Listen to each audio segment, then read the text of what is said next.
हर हर महादेव साथियों, स्वागत है आपका मेरे YouTube channel Rakesh Yadav life में। आज इस वीडियो के अंदर हम लोग बात करने वाले हैं कि इस यात्रा के दौरान आप अपने साथ क्या क्या चीज़ें लेकर जाएंगे, किन किन चीज़ों का आपको ध्यान रखना है, क्या क्या चीज़ें आपकी यात्रा को पूर्ण करेंगी।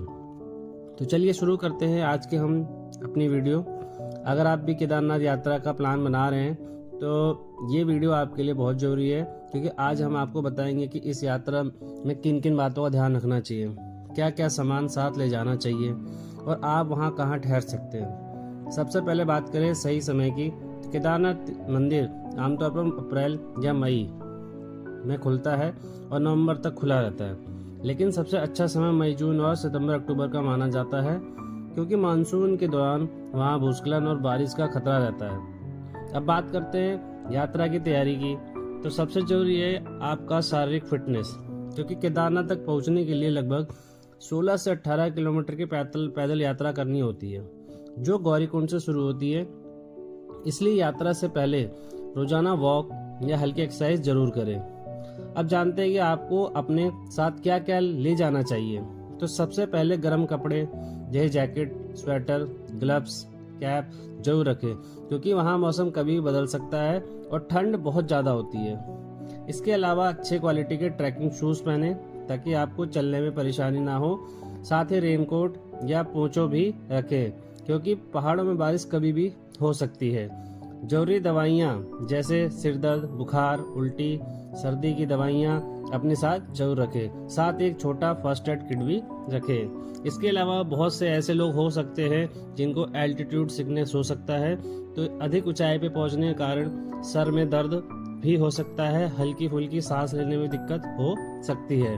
तो इस बात का आप जरूर ध्यान रखें और पहले से ही, यात्रा शुरू होने से पहले से ही अपने शरीर को थोड़ा सा एक्टिव रखें, जिससे कि आप उस यात्रा के अंदर आसानी से अपने आप को ढाल सके। पानी की बोतल, एनर्जी बार, ड्राई फ्रूट और चॉकलेट जैसी चीजें भी साथ रखें ताकि रास्ते में ऊर्जा बनी रहे। अब बात करते हैं रजिस्ट्रेशन की। तो केदारनाथ यात्रा पर जाने से पहले आपको अपना रजिस्ट्रेशन करवाना अनिवार्य होता है, जो आप ऑनलाइन या ऑफलाइन दोनों तरीके से कर सकते हैं। इसलिए यात्रा पर निकलने से पहले यह काम पूरा कर ले। अब जानते हैं कि आप वहां कहाँ ठहर सकते हैं। तो केदारनाथ में रुकने के लिए कई विकल्प उपलब्ध हैं, जैसे GMBN के गेस्ट हाउस, टेंट, धर्मशालाएं और प्राइवेट होटल। अगर आप बजट में रहना चाहते हैं तो धर्मशालाएं और टेंट अच्छे विकल्प हैं।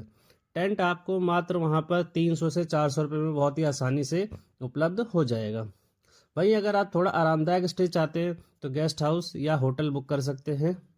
ध्यान रखें कि सीजन के समय बहुत ज़्यादा भीड़ होती है, इसलिए अपनी बुकिंग पहले से कर लेना बेहतर होता है। इसके अलावा आप गौरीकुंड, सोनप्रयाग या गुप्तकाशी में भी ठहर सकते हैं और वहां से अपनी यात्रा शुरू कर सकते हैं। अब बात करते हैं कि यात्रा के दौरान ध्यान रखने वाली बातों की। तो सबसे जरूरी है आप धीरे धीरे चलें और जल्दबाजी ना करें, क्योंकि ऊंचाई पर ऑक्सीजन कम होते हैं, जिससे सांस लेने में दिक्कत हो सकती है।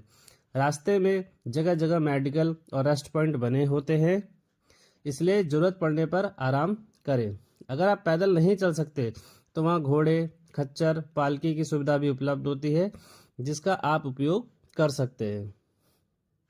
साथ ही हेलीकॉप्टर सेवा भी उपलब्ध होती है, लेकिन इसके लिए पहले से बुकिंग करनी होती है। यात्रा के दौरान साफ सफाई का ध्यान रखें और प्लास्टिक या कचरा इधर उधर ना फेंकें, क्योंकि यह एक पवित्र स्थान है और हमें इसकी स्वच्छता बनाए रखनी चाहिए। अगर आप इन सभी बातों का ध्यान रखेंगे तो आपकी केदार यात्रा न केवल सुरक्षित बल्कि यादगार भी बनेगी।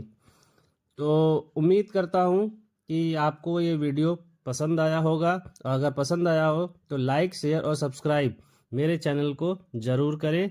आपका बहुत बहुत धन्यवाद।